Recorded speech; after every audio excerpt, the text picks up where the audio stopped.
AMD's newest graphics card, the RX 7600. Is it any good? Let's find out.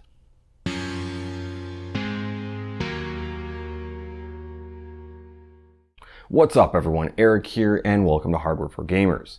For those of you who are new to the channel, I test and review PC cases, CPU coolers, PC case fans, and graphics cards. Now I do break up my graphics card reviews into two parts. This is part one, where I'll be going over the game and cooling performance. I will also put out a part two where I'll be doing a teardown and taking a look at overclocking and undervolting.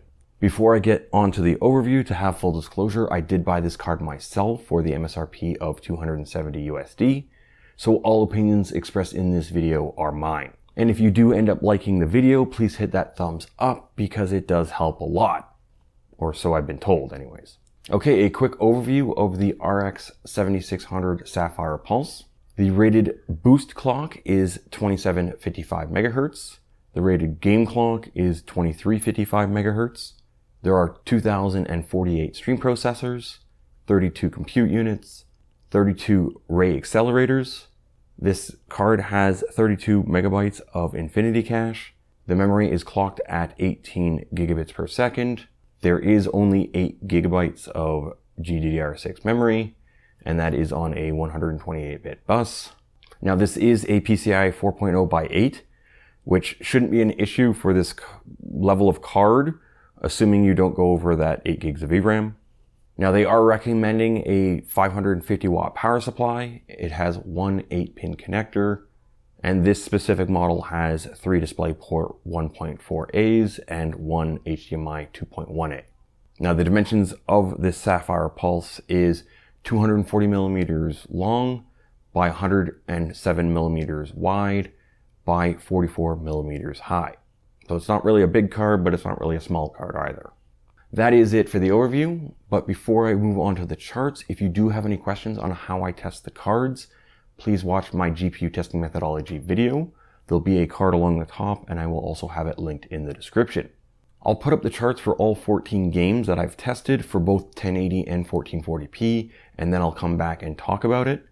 But before I do that, I do want to go over the power consumption chart. As you can see, the 7600 has the same TGP as the 6650 XT does. So this is something you need to keep in mind while looking at the game charts. And then here are the game charts.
Okay, comparing the average FPS of the 7600 to the 6600, there is a pretty substantial difference in the performance between these cards, except for CSGO, which is CPU limited. And that gap only grows at 1440p. The 7600 did perform 25% better at 1080 and 29% better at 1440p. But again, it is using 45% more power to do so. Now comparing the 7600 to the 6600 XT, which is using pretty much the same amount of power, there is only a 5% performance boost at 1080p and a 5.5% boost at 1440p in the 14 tests that I did.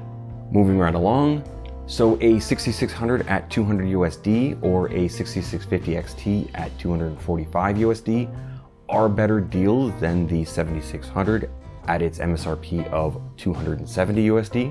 And it does seem pretty easy to find one of these GPUs at these prices, at least in North America it is. If you are looking for a specific card though, prices will likely vary. The graphics card market is still pretty wacky right now. Yes, there are cards that you can buy that are well priced, but depending on where you are and what you're looking for, things can vary a lot. And there can be a substantial price difference for the RX 6000 series cards. So the point I'm trying to make here is if you can find a well-priced 6650 XT, get that over the 7600. That's it for the game testing. Now before I move on to the temperature charts, if you are appreciating all the testing I've done here, then please consider supporting the channel directly by becoming a patron on Patreon. Doing so will help me make more videos like this one. A link is in the description. Okay, starting with the fans. The auto fan profile on this card topped out at around 1900 RPM, with the average RPM in my testing being around 1720-ish. For the 40 dBA sound normalized temperature testing, the RPM of the fans were at 2900, and the fans maxed out at an RPM of 3500. The auto fan profile had the dBA max out at 32.9, which is pretty low, and that had the average edge temperature at 69 Celsius. The average memory temperature was at 90 Celsius, which is way too high for my liking, and the average hotspot GPU temperature was at 85 Celsius, which is normal or good enough. So in my opinion, the auto fan profile is about right for the GPU temperatures, but the memory temperature is hot. I'm not really sure what's going on here because other reviewers had their memory temperature at around 80 C. So I'm not sure if there's something wrong with the Sapphire Pulse or this Sapphire Pulse. I'll have to take a look at it in the teardown. Moving on to the 40 dBA sound normalized testing. So with the fans at 40 dBA, the average GPU edge temperature was 56.2 C. The average memory temperature still being very warm at 76 Celsius. And the average hotspot GPU temperature was 71.4 Celsius.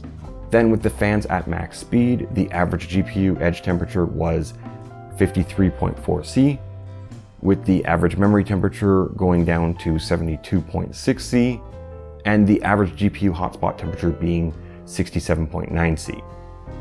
And that was with a dBA of 45.4, which isn't too loud, but it is definitely getting up there.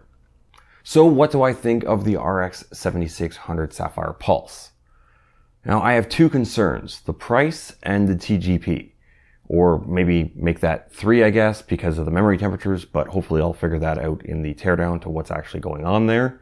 The price is the least of my concerns. The MSRP of $270 isn't great. It's kind of bad, but AMD almost always discounts their cards, so just wait a month or two and you'll likely be able to get a sale, or maybe they'll add in some extra games or something.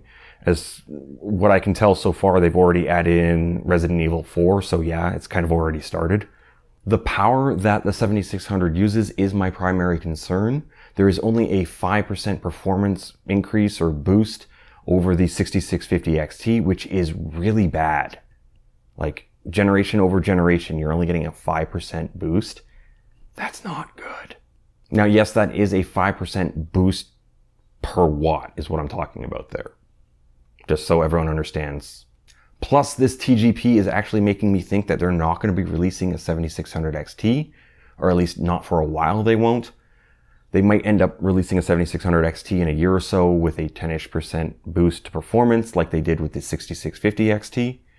Although the 7600 XT will likely have a much higher power usage than this does, so we're just in the same boat on that. But the big question is, should you buy an RX 7600?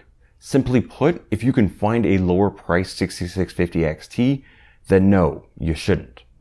As I said before, the GPU market is still a bit weird, and it's not that the RX 7600 is bad, but it's also not good.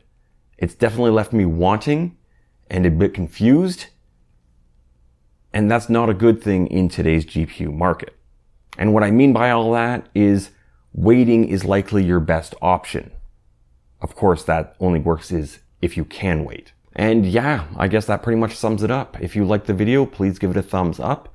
And if you're still watching and you haven't already, please hit that subscribe button and the bell icon so you get notified whenever I drop a new video.